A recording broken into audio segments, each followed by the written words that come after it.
झंझट पे पड़ता है तो वास्तु शास्त्र राजाओं का शास्त्र है। अभी तुम्हारे यहाँ जो राज्य कर रहा है, मानो मायावती राज्य कर रही है, उसके लिए वास्तु शास्त्र है, क्योंकि उसके नीचे बाकी सब लोग हैं। जो तुम्हारे देश की प्रथम महिला है उनके लिए वास्तु शास्त्र है, क्योंकि उनके नीचे सब। तो उन्होंने क्या किया कि ऐसा जब ऐसा वक्त का फेरा पलटा तो आकर के ब्राह्मण ने उनको अमर फल दिया। राजा ने सोचा कि मैं तो अपनी पत्नी पिंगला को प्यार करता हूँ, अगर वो रानी चली गई पहले, मैं जी के क्या करूंगा, मैं क्यों ना एक काम करूं कि अमर फल उसको दे देता हूं। अमर फल का मतलब अमरता नहीं, अमर फल का मतलब है कि दीर्घायु को जीना, ऐसे कर्म करना कि लोग तुम्हें मरने के बाद भी याद करें, यह अमर फल का मतलब होता है। रानी ने सोचा मैं अमर फल खाऊं, लेकिन उसका प्यार था एक साइज के साथ में।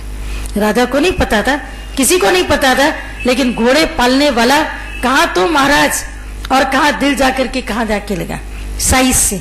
उसने सोचा मैं जिंदा रही और मेरा प्रेमी मर गया तो मैं जी के क्या करूंगी। उसने जाकर के दे दिया साइस को।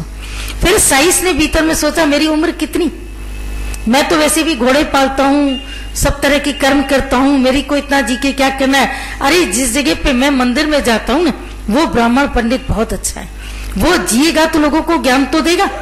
और उसने जाकर के वो अमरफल जाके पलट करके वापस ब्राह्मण को पेश किया, और इत्तेफाक से ये वही पंडित था जिसने अमरफल राजा को दिया था। अब फिर ये अमरफल पंडित के पास पहुंचा, ब्राह्मण के पास पहुंचा तो हैरान, मैंने तो सम्राट को दिया था, ये आया कहां से। गया सम्राट के पास, सम्राट ने कहा मैंने तो पिंगला को दिया था, ये तेरे पास कहां से आया। अब पिंगला के पास सवाल जवाब हुआ, ये अमरफल तुमने किसको दिया, उसका नाम बताओ। सारी चीजें उजागर हो गई, मरने के डर से उसको साइस का नाम लेना पड़ा। साइस ने भी कबूला मुझको मिला था, और पंडित ने भी बताया कि मुझको साइस ने दिया। अब जो राजा को वैराग्य आया, जिसके खातिर मैंने अपनी जिंदगी में इतना सब कुछ किया, उससे मुझको क्या मिला। और वो जो तीव्र वैराग्य का झोंका है ना, वो जिंदगी में आता है कभी कभी। अगर उस वैराग्य के पल का तुमने पूरा उपयोग कर लिया तो जिंदगी बदल गई। यदि उस तीव्र वैराग्य के पल का तुमने उपयोग नहीं किया तो जिंदगी कोलू का बैल बन जाती है। जिंदगी भर घिसटते रहो, जिंदगी भर चलते रहो। उसी समय उसने उठाया डंडा और तुम भी अलख निरंजन और गुरु गोरखनाथ की खोज में चल दिया। फिर गुरु गोरखनाथ था कच्चा गुरु, क्योंकि बात चल रही थी कच्चे पक्के गुरु की, इसलिए इस मिसाल को समझना भी जरूरी है। गुरु गोरखनाथ जी थे कच्चे गुरु। कच्चे गुरु का मतलब है कि वो तंत्र मंत्र जंत्र सब विद्याएं जानते थे, किंतु अपने आप को नहीं पहचानते थे। ये सच्चे गुरु कच्चे गुरु में ये फर्क होता है कि जो कच्चा गुरु होता है वो तुम्हें दुनिया की पूरी नॉलेज देगा, लेकिन तुमको तुम्हारे सेल्फ में टिकने की कभी भी इंस्पिरेशन नहीं देगा, क्योंकि वो अपने आप में ही नहीं टिका है तो वो अगले को क्या टिकाएगा, बोलेगा ये करो ये करो। उसने राजा भर्तृहरि तो जब उनकी खोज में गए, मिले भी, तो कम से कम 12 साल तक, 12 साल जिंदगी का एक बहुत बड़ा हिस्सा होता है, 12 साल तक उसे तपस्या, साधनाएं, जप तप, अष्टांग योग, जो भी कुछ हो सकता है सब उनसे करवाए।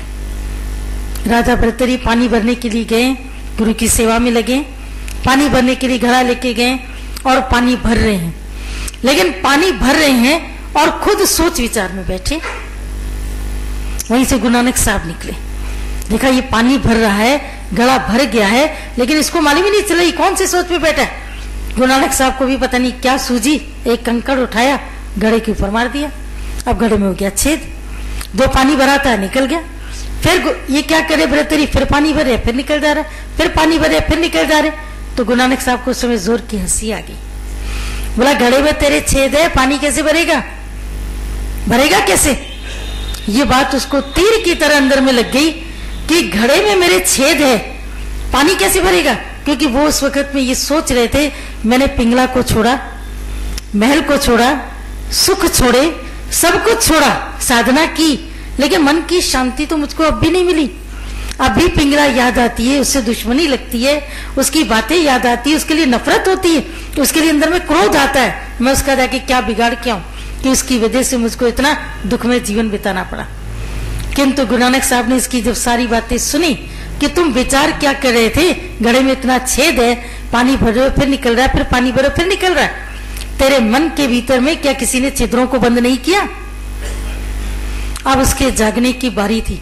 बोला मैं गुरु गोरखनाथ का शिष्य हूँ। बोला ये तो मुझको मालूम है, तुम भर्तृहरि हो ये भी मुझको मालूम है, क्योंकि तुम शक्ल सूरत से साधारण व्यक्ति नहीं लगते, किसी राजसी योग के व्यक्ति लगते हो। मैंने सुना था तुम्हारे बारे में, आज मैं तुम्हें सामने से देख रहा हूँ। लेकिन ये तो बताओ कि शम दम क्रियाएं सब करके भी तेरे मन को शांति क्यों नहीं है? बोला यही तो मैं सोच रहा हूँ, मेरे मन को शांति क्यों नहीं है? बोला क्योंकि तुमने आज तक कभी भी किसी गुरु के आगे भर्तृहरि को, अपनी नफरत को, पिंगला के प्रति वैर भाव को सौंपा ही नहीं है। बोला ये बात तो बिल्कुल सच है, अंदर का वैर भाव बना हुआ है। पिंगला का नाम लेते ही मेरे रगों के भीतर वो खून दौड़ता है कि मैं जाऊं और जाकर के उसकी हत्या कराऊं। बोला तो 12 साल की तेरी तपस्या किस काम आई? अगर उस तपस्या से तुम्हारे भीतर में धैर्य, क्षमा, मुदिता, अहिंसा ये तुम्हारे भीतर में पैदा न हुआ तो 12 साल की तपस्या का तेरा क्या फल निकला? तब उसको लगता है कि सचमुच में गुरु ने मुझसे सब कार्य कराए, लेकिन मुझको ज्ञान नहीं दिया, क्योंकि अज्ञान जाएगा ज्ञान से। ये तुम याद रखना। अभी भी 4 दिन का जो तुमने 4 टाइम का सत्संग सुना दादाजी का, तुमने सोचा होगा, देखा होगा कि कितना भी मनुष्य सत्संग में जावे, लेकिन जब तक पूर्ण गुरु के नीचे नहीं बैठता उसका अज्ञान निवृत्त नहीं होता है।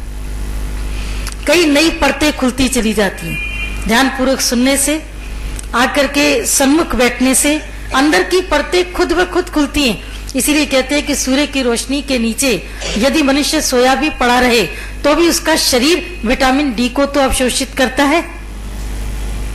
सोए हुए व्यक्ति को भी सूर्य की रोशनी का लाभ मिल रहा है, तो क्या सत्संग में आकर के तुम सो भी जाओ, फर्ज करो कभी तुम्हारा मन नहीं लगता, तो क्या सत्संग की रोशनी तेरे भीतर नहीं जाती है?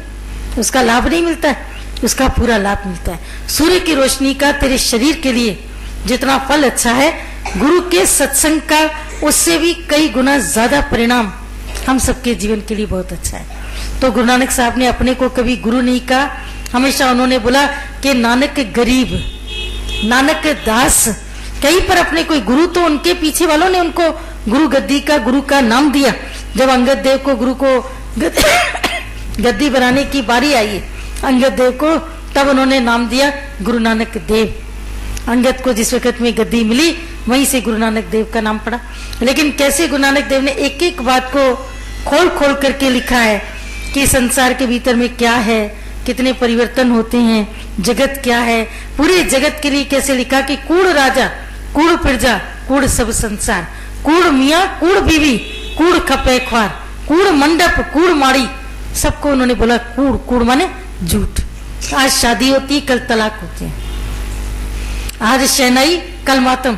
जहां पर तुम्हें दिखाई देता है कल भी कहीं न कहीं शादी हुई होगी, आज जाकर के देखना सारे जितने तंबू है नीचे गिरे पड़ेंगे। मंडप जिसके ऊपर कल तुम बैठ के फेरे लगा रहे थे, आज तुम जाकर के देखना तहस रहस लगा पड़ा है। अगर ये सच है तो हमेशा सच रहे।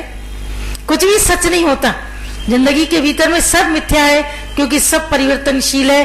कूड़ राजा, कूड़ प्रजा, कूड़ मियाँ, कूड़ बीवी, सब चीजों के लिए बोला कि सब कूड़ है। लेकिन लास्ट में क्या बोला? आप सत्य किए सब सत्य। जब तुम आत्मिक स्थिति में आ जाते हो तो तुमको सब कुछ आत्मा ही आत्मा नजर आता है, दिखाई देता है। आप सत्य किए सब सत्य। और जब तुम खुद ही शरीर में खड़े हो तो सब झूठ है। तभी तुम्हारी दिल टूटती है, तभी तुम्हारी दिल फूटती है। रोज आए दिन भर इसने ये कर दिया मेरी दिल टूट गई, इसने ये कर दिया मेरी दिल टूट गई, इसने ये कह दिया मैं तो अब जीऊंगा नहीं। मैं एक एक मिनट के भीतर में जब कुछ भी नहीं सोचता है तो मैं जाऊं छलांग लगाऊं, छलांग लगाऊं। क्योंकि छलांग लगाना अपने शरीर के ऊपर मनुष्य का अपना अधिकार, उसको समझ आता है। लेकिन वो ये नहीं जानता है कि तेरा शरीर किसी दैवीय साधना से चल रहा है, उसकी प्रेरणा से चल रहा है। जब तक दैवीय प्रेरणा चलती रहेगी, चलाती रहेगी, तुम शरीर की लीला समाप्त भी करना चाहो वो नहीं समाप्त होगी। इसलिए यहाँ पर आकर के गुरु नानक साहब तुमको समझाते कि हुक्मे अंदर हर को, बाहर हुक्म न कोई, नानक हुक्मे जे बुझे तो हुमे कहीं न कोई। हुक्म के अंदर में धरती आकाश चल रहा है। आज तुम्हारा सूर्य करोड़ों साल से प्रकृति के हुक्म का पालन कर रहा है। कभी तुमने सुनाओ कि सूर्य रात में निकला हो? कभी सुनाओ तो बता दो। जब से तुम पैदा हुए हो तुम अपने माँ बाप से भी पूछ के आना, और अगर माँ बाप के माँ बाप जिंदा है उनसे भी पूछ करके आना कि सूर्य ने कभी प्रकृति के नियमों का उल्लंघन किया? वो नहीं उल्लंघन करता। चंद्रमा कोई भी नहीं करता। लेकिन मनुष्य हुक्म में नहीं चलता। उसके लिए किसी का हुक्म बना नहीं। क्यों? क्योंकि भगवान ने मनुष्य को बनाया तो सही, लेकिन खुद ही अपना सिर पकड़ के भगवान बैठ गया, मैंने किसको बना दिया? ये तो हुक्म में मुझको चलाना चाहते हैं, आप ये करो, आप ये करो, आपको ऐसा करना है, आपको ऐसा करना है, भगवान जी तुम ये करना। लेकिन जो बोलता है हुक्म अंदर हर को, आखिरकार भगवान के हुक्म के नीचे सबको दबना पड़ता है, सबको उसके हुक्म में चलना पड़ता है। तो खुशी खुशी